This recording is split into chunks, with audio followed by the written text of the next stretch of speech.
जय हिंद। इस वीडियो में हम देखेंगे कि हमारे अभी जो इसरो के वैज्ञानिक है तपन मिश्रा जी, इन्होंने क्या खुलासा किया है और आज़ादी के बाद अब तक हमारे जितने भी टॉप रैंक के जो जितने भी सीनियर साइंटिस्ट रहते हैं वो किसी न किसी हादसे में कैसे मर जाते हैं। तो जो हालिया घटना हुई है वो 6 जनवरी को तपन मिश्रा जी ने अपने फेसबुक पर अपना बताया, जानकारी दी कि इन्हें कई बार जानलेवा इन पर हमला किए गए थे। पहले ये समझिए कि ये इसरो के कोई छोटे मोटे वैज्ञानिक नहीं है, बहुत बड़े वैज्ञानिक है। इसरो के जो रडार कमांडिंग सेंटर है उसमें इन्होंने अपना बहुत बड़ा योगदान दिया है। जो हमारे इनसेट सीरीज के जो सैटेलाइट है उनमें हो गया इनका योगदान। इवन कि ये भारत के जो इसरो की एक संस्था है इसरो एप्लीकेशन सेंटर, उसके ये डायरेक्टर है, यानी एक तरह से पूरा मैनेजिंग इन्हीं के कंट्रोल में रहता है। तो ये इसरो के एक बहुत ही सीनियर साइंटिस्ट है। इन्होंने कहा कि इनके ऊपर कई सारे दबाव बनाए गए। अमेरिकी कुछ प्रोफेसर जो भारतीय मूल के थे, अमेरिका में शिफ्ट थे, वो इनसे संपर्क किए थे 2017 में और ये उन्हें ज्वाइन करने के लिए कह रहे थे। बदले में इन्हें ऑफर दे रहे थे कि आप ज्वाइन कर लीजिए और आपके बेटे को भी हम लोग वहाँ पे कोई बढ़िया से कॉलेज में सेटल करा देंगे। इन्होंने इस ऑफर को ठुकरा दिया और इन्होंने मातृभूमि भारत माँ की सेवा करने के लिए निर्णय किया। लेकिन इन्होंने बताया कि मई 2017 में इन्हें खाने में आर्सेनिक मिला दिया गया था। अब आर्सेनिक जो है वो एक ऐसा पदार्थ होता है जो रंगहीन गंधहीन होता है। ये आपको खाने में मिला दिया जाएगा तो ना उसका कलर चेंज करेगा, ना स्मेल आएगा, ना कोई टेस्ट आएगा, इसे कोई पता नहीं चलता है यहाँ पर। और ये क्या, इसकी सबसे बड़ी खराबी ये होती है कि अगर इसकी थोड़ी सी भी मात्रा अगर आप में चली गई, हालांकि हम आपको जब रेलवे वाला बैच पढ़ाए थे तो उसमें हम बताए थे कि आर्सेनिक से हमें क्या हो जाता है, व्हाइट फूट नामक रोग हो जाता है। कैडमियम से इटाई रोग होती है, किडनी खराब हो जाती है। मरकरी यानी पारा से हमें मिनीमाता नामक रोग हो जाता है। ये नाइट्रेट से ब्लू बेली सिंड्रोम हो जाता है। आयरन से लीवर सिरोसिस, फिर कॉपर से विल्सन नामक रोग होने लगते हैं। तो ये सारी चीज़ों को हम आपको बैच में बताए थे। और उसका यहाँ पे समझिए, जैसे ये हम अगर छोटी मोटी कम मात्रा में गया तो ये चमड़े गिरने लगते हैं, शरीर में छेद होने लगता है, त्वचा गिरने लगती है, ये नाखून झड़ने लगते हैं। लेकिन अगर इसकी एक रिफाइंड मात्रा को थोड़ी सी ही दिया जाएगा, एकदम बढ़िया से अगर इसे प्रयोगशाला में बना के जहर के रूप में दिया जाएगा तो ये 1 से 2 घंटे में व्यक्ति की जान ले लेता है। ये शरीर में जाते जो ब्लड, हमारा जो ब्लड है, उस ब्लड के अंदर जो आरबीसी घूम रही है, रेड ब्लड कार्पस, ये आरबीसी, यही ऑक्सीजन ले जाने और ले आने का काम करती है, क्योंकि इसके अंदर होता है हीमोग्लोबिन। ये आरबीसी को बहुत जल्दी से नष्ट कर देता है, जिस वजह से ऑक्सीजन की मात्रा घट जाती है और तुरंत दिल का दौरा पड़ जाता है और आसानी से व्यक्ति की मौत हो जाती है। और छिपाना भी बहुत सिंपल होता है कि दिल के दौरा पड़ने से व्यक्ति की अचानक मौत हो गई। तो इन्होंने बताया कि इन पर आर्सेनिक दिया गया था, जिस वजह से इनके त्वचा झड़ने लगे थे, इनकी नाखून गिरने लगे थे, बहुत सारे न्यूरो मतलब ब्रेन से संबंधित समस्या आ गई थी। हालांकि इनका ये कहना है कि गृह मंत्रालय एवं सुरक्षा विभाग ने इनका काफ़ी ध्यान रखा, जिस वजह से ये बच सके, इनका टाइम पे ट्रीटमेंट किया जा सका। हालांकि इसके बाद भी इन्होंने कहा कि कई बार इन्हें और भी मारने के अटेम्प्ट किए गए, हाइड्रोजन साइनाइड वगैरह कई तरह का प्रयास किया गया था इन्हें मारने के लिए। कि जब भी इन्हें मारने का प्रयास किया गया, एक नेचुरल प्रयास किया गया ताकि लोगों का शक न जा सके। जिस बंगले में ये रहते थे, इनके घर में जो लॉन था जहाँ ये टहलते थे, वहाँ केले के कुछ पौधे लगाए गए थे, वहाँ से अक्सर सांप निकल जाया करते थे, जिसको ये लोग मार देते थे। कोई इस सांप से नुकसान नहीं हुआ। लेकिन बाद में इनको जब पता चला कि ये सांप मतलब एक सुरंग से आ रहे हैं, वो सुरंग को जब बंद किया गया तो सांप निकलना बंद हो गए थे। इसका मतलब इनके घर तक बाहर से कोई सुरंग बनाई गई थी, लेकिन इन्वेस्टिगेशन किसी ने नहीं किया कि ये सुरंग आ कहाँ से रही है। इस सांप को बचने के लिए यहाँ पर इन्होंने कार्बोलिक एसिड का छिड़काव भी किया था। आप लोग के यहाँ भी अगर सांप वगैरह निकलने की संभावना ज़्यादा रहती है, या जो नाली वगैरह रहती है, घर के कभी कभी नालियाँ पीछे हो जाती हैं, जो मुख्य जमीन से हट जाती हैं, तो उधर से सांप बिच्छू के आने का खतरा रहता है। तो वहाँ आप भी कार्बोलिक एसिड का छिड़काव करेंगे तो वहाँ सांप बिच्छू कीड़े मकोड़े नहीं आएंगे। लेकिन याद रखिएगा ये बहुत खतरनाक होता है, इसके संपर्क में बच्चों को नहीं आने देना चाहिए। इस खुलासे के बाद हमारे भारतीय इंटेलिजेंस को भी इस ओर विशेष ध्यान देना चाहिए। हालांकि ये कोई नया मामला नहीं है, आप अगर इससे 50 साल पहले भी देखते हैं तो आपको ऐसे कई सारे मामले मिलते हैं। होमी जहांगीर भाभा, भारत के पास जो आज परमाणु बिजली घर है, चाहे परमाणु बम है, तो हमारे परमाणु कार्यक्रम के जनक कहे जाते हैं होमी जहांगीर भाभा। ये इतने महान वैज्ञानिक थे, लेकिन क्या कहिएगा, एक नियति को कुछ और ही मंजूर था। 4 जनवरी 1966 को इन्होंने एक अपना रिपोर्ट दिया prime minister office, PMO office को। इस रिपोर्ट में इन्होंने कहा था कि अगर आप हमें इजाज़त देंगे भारत के प्रधानमंत्री, तो महज 18 महीने में हम आपको परमाणु बम बना के दे सकते हैं, आपको डरने की ज़रूरत नहीं है। रीज़न क्या है कि 1966 से अगर आप 4 साल पहले जाइएगा तो हम लोग को एक बहुत एक तरफा हार झेलना पड़ा था चाइना की लड़ाई में 1962 में। अगर हमारे पास उस समय परमाणु बम रहता तो हम लोग पटक दे सकते थे, क्योंकि परमाणु शक्ति संपन्न देश से कोई ज़्यादा ऐंठता नहीं है। लेकिन देखिए, इस बात की खबर न प्रधानमंत्री कार्यालय से लीक कर दिया गया। किसी हरामी ने यहाँ से इस खबर को लीक कर दिया गया। और ठीक 20 दिन बाद यानी 24 जनवरी 1966 को यूरोप का एक देश है ऑस्ट्रिया, जिसकी राजधानी है वियना, वहाँ पर एक समझौते, एक सम्मेलन में होमी जहांगीर भाभा जा रहे थे उनकी फ्लाइट से, और ये फ्लाइट अचानक माउंट ब्लांक एक पर्वत है अल्पस के पास, वहाँ इनका जहाज क्रैश कर गया। और देखिए कितना बड़े क्रैश हो गया, नॉर्मल क्रैश हो गया। वहाँ पर किसी ने उस पर एक इंक्वायरी भी नहीं बैठाई कि वो क्रैश था या क्या था। बाद में खुलासे में ये पता चला कि उसका जो लगेज पार्ट था उसमें एक छोटा सा जानबूझ के विस्फोट कराया गया था, ताकि उस विस्फोट, वो इतना तगड़ा विस्फोट ना हो सके कि पूरा जहाज ध्वस्त हो सके, बट वो कंपार्टमेंट फट जाए तो थोड़ा सा एरिया ब्लास्ट कर गया। अब जहाज में थोड़ा सा भी एरिया ब्लास्ट करेगा तो जहाज तो गिरेगा ही। अब थोड़ा सा एरिया ब्लास्ट करने की वजह से जहाज गिरेगा तो लगेगा हाँ डिसबैलेंस होकर गिरा था। तो जिन हाथों में इतनी शक्ति थी कि भारत को 18 महीने में परमाणु बम दे सकता था, उन हाथों का हाल क्या हो गया आप देख सकते हैं। हम क्या बताएं, प्रधानमंत्री कार्यालय से किसने ये लीक किया हम कैसे बताएं। जो हाथ हमें परमाणु बम दे सकती थी उनके चिथड़े उड़ गए, मांस उठा के लाया गया था, शरीर नहीं लाया गया था। दिल को तकलीफ तो यारो अपनों ही पहुंचाते, वरना गैरों को पता क्या ये दिल दुखता किससे। हमारा पीएमओ ऑफिस से किसी कर्मचारी ने लीक किया और हमारे सबसे होनहार परमाणु वैज्ञानिक ने अपना जान गंवा दिया। और हमें परमाणु बम कब मिला? 1974 में जो स्माइलिंग बुद्धा नाम से पोखरण में परीक्षण किए वो सक्सेस नहीं हुआ था। ये कोड नाम याद रखिएगा, एग्जाम में पूछेगा। उसके बाद हम लोग 1998 में अटल बिहारी वाजपेयी के समय 98 नाम के कोड नाम से हम लोग ने परीक्षण किया, तब जाके हम परमाणु संपन्न हो सके यहाँ पर। हालांकि अगर आप देखते, अभी आगे देखते चलिए, हमारे जो स्पेस एजेंसी थी, ये तो परमाणु ऊर्जा का किस तरह से हमने अपने होमी जहांगीर भाभा को खो दिया। हालांकि इन्हीं के नाम पे भाभा एटॉमिक रिसर्च सेंटर है। रेलवे में पूछा भी था बार्क का फुल फॉर्म क्या होता है, Bhabha atomic research centre Mumbai के ट्राम्बे में के पास है ये यहाँ पे।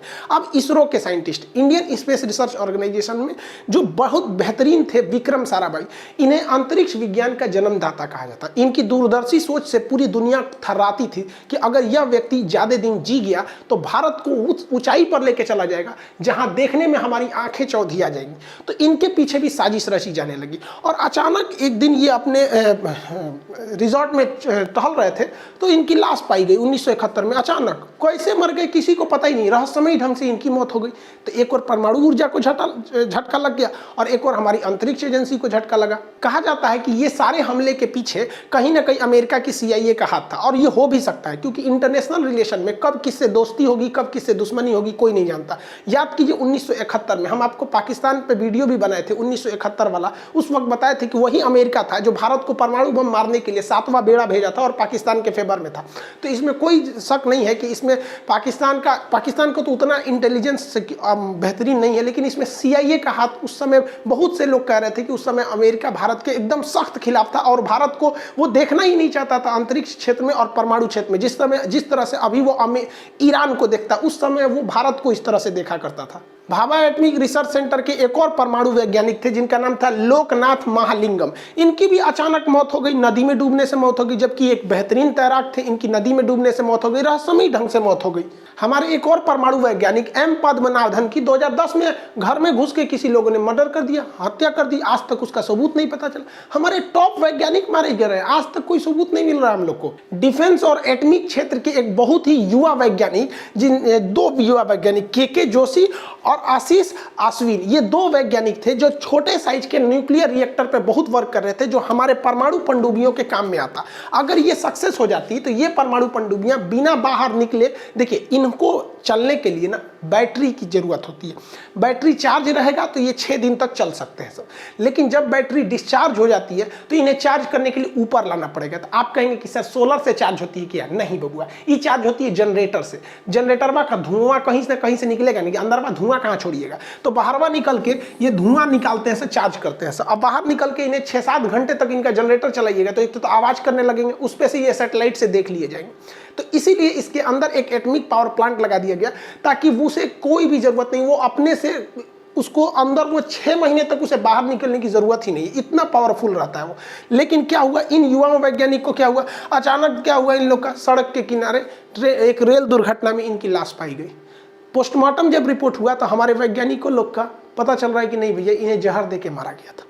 क्या हो रहा है हिंदुस्तान के साथ समझे में नहीं आ रहा है। हमारे टॉप वैज्ञानिक जिन्हें पढ़ लिख कर इतना मेहनत करते हैं, ये हाल हो जाता है, रेलवे के किनारे कहीं मार दिए जाते हैं। अभी तो हम कुछ नाम बताए आपको, कितना नाम सुनिएगा, श्रीनिवासन, निम्ब्या नारायण, केवल 4 सालों में, इन नामों के अतिरिक्त 4 साल में 2009 से 2014-13 के बीच में हमने 11 होनहार वैज्ञानिकों को खो दिया है। पता नहीं कैसे, कभी उन्हें जहर दे दिया जाता है या कभी मर्डर दिया जाता है। यानी उनके साथ या तो लापरवाही हो रही है या तो उनके साथ अच्छे से सुरक्षा नहीं दी जा रही है। ये हमारा इंटेलिजेंस फेल्योर को दिखाता है। देखिए, कुछ देश हमारी विकास की तरक्की को नहीं देख सकते, उनकी आंखों में हम हिंदुस्तानी चुभ रहे हैं, क्योंकि उन्हें वही हिंदुस्तान अच्छा लग रहा था जब इसरो के वैज्ञानिक अपने रॉकेट को साइकिल पे लेके जा रहे थे। इन रॉकेट में जो बूस्टर लगाने थे उन्हें साइकिल पे बांध के ले जाया जा रहा था, और हमारे पास कोई लॉन्च पैड नहीं था। हमने नारियल के पेड़ में बांध के अपने पहले सैटेलाइट को लॉन्च किया था। अरे हम वो हिंदुस्तानी है ना जो हर परिस्थिति में जीना जानते हैं। बैलगाड़ी पे हम लोगों ने अपनी सैटेलाइट को लेके आए थे, बैलगाड़ी पर लेके, लेकिन ये वो एक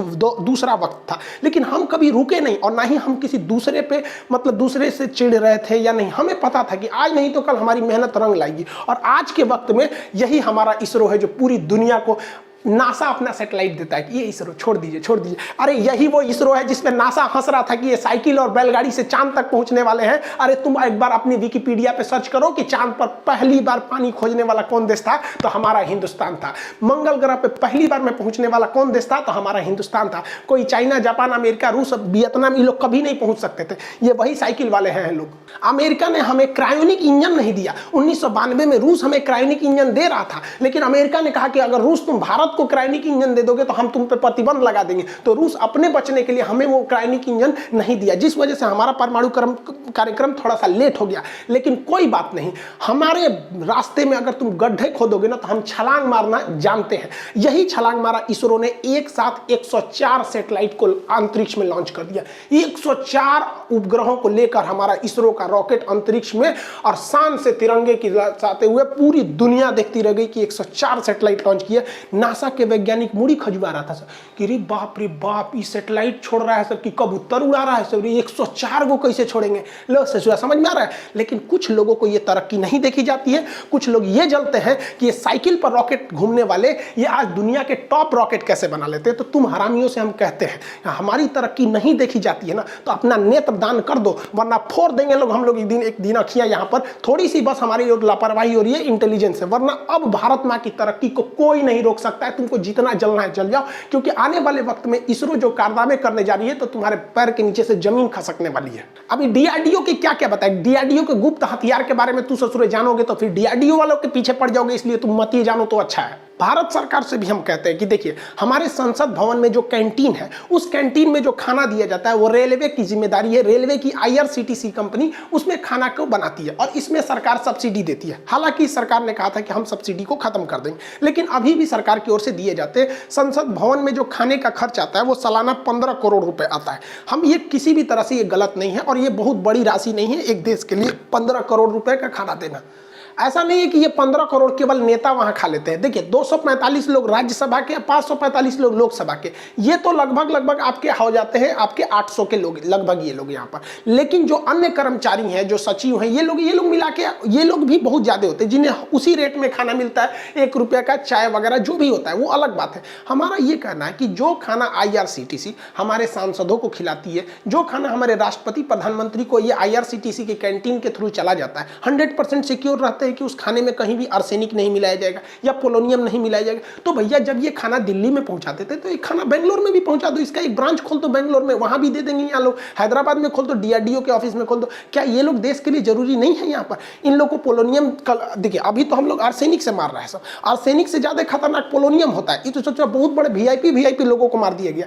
इजराइल और फिलिस्तीन विवाद को सॉल्व करने में सबसे महत्वपूर्ण भूमिका यासिर अराफात मतलब निभा रहे थे, लेकिन इन्हें पोलोनियम देके मार दिया गया। और सबसे खराबी क्या है कि ये दोनों इतने टॉक्सिक, इतने खतरनाक होते हैं कि बहुत कम चांस है ये बचने का, और इनका पता भी नहीं लगाया जा सकता कि इसमें मिलाया गया है या नहीं मिलाया गया। तो आप ऐसे किसी नॉर्मल को थोड़ी छोड़ सकते हैं कि हमारे वैज्ञानिक को कोई चटनी में आर्सेनिक मिला के दे रहा है। ऐसा नहीं होना चाहिए, खुद समझना चाहिए। और एक तरह से ये उनका बहुत बड़ा योगदान है। उन वैज्ञानिक तपन मिश्रा जी के लिए भी धन्यवाद करते हैं कि जो आपने इस चीज को दुनिया के आगे लाया, ताकि हम लोग भी इसे उठा सके और सरकार इसे जिम्मेदारी से ले सके। और इंटेलिजेंस वाले आप लोग के लिए भी है कि भैया आप इन लोग को थोड़ा सा ध्यान से देखिए, क्योंकि बिना टेक्नोलॉजी के आप देश आगे नहीं जा सकता। आप अगर देश में देखेंगे तो एनएसजी जैसे बेहतरीन कमांडो क्या नेताओं के लिए होते हैं बस? क्या हमारे जो साइंटिस्ट है इनकी फैमिली को कोई खतरा नहीं है? आपको क्या लगता है कि आप परमाणु बम बनाए, अमेरिका नहीं पीछे पड़ा होगा? या उस वक्त जो लोगों ने मतलब आप देखिए ईरान के परमाणु वैज्ञानिक को मरवा दिया गया कि नहीं मरवा दिया गया, उतनी सेफ्टी के बावजूद। तो हमारे देश में एक खराबी क्या है ना, कि जब तक बोझ नहीं पड़ता है ना तब तक हम जगते ही नहीं है। चाइना उधर से हमला करने के लिए आ गया गलवान में, तो हम जल्दी जल्दी हथियार खरीदते हैं। ये हमारी आज की टेंडेंसी नहीं है, ये केवल हमारे नेताओं में नहीं है, सब में है। स्टूडेंट में भी यही है, जब तक टाइम टेबल नहीं आता है तब तक उनको समझ में नहीं आता कि भैया पढ़ना चाहिए। टाइम टेबल आते हैं, सोच रहा आइंस्टीन बनने लगता है सर, टाइम टेबल बनाएगा, सुबह 4 बजे उठेंगे, 4 से 6 ये पढ़ेंगे, 6 से 3 ये पढ़ेंगे, ऐसा टाइम टेबल बनाएगा जैसे लगता है मिलिट्री का रूल है, कहीं हमला करने जा रहा है, 2 दिन से ज़्यादा फॉलो नहीं करेगा। ये हमारे अंदर एक ट्रेंड बनते जा रहा है। लेकिन हर जगह ये लापरवाही अच्छी नहीं होती है, इनकी सुरक्षा सर्वोपरि होनी चाहिए। चाहे वो DRDO के साइंटिस्ट हो, इसरो के साइंटिस्ट हो, इन्हें परम सुरक्षा देनी चाहिए और इनके मनोबल को बढ़ाना चाहिए और आत्मसम्मान इनमें इतना बढ़ाना चाहिए कि जब ये जाए तो इनके साथ भी कमांडो। हमारे यहाँ मामूली बॉलीवुड से कोई हीरो हीरोइन आते हैं तो हटो हटो हटो साइड करो, हमारा वैज्ञानिक बेचारा चुपचाप चला जाता है। कोई उसे ट्रेन में मार देता है, कोई घर में घुस के मार देता है, कोई नदी में गिरा के मार देता है, कोई चटनी में जहर मिला के मार डालता है यहाँ पर।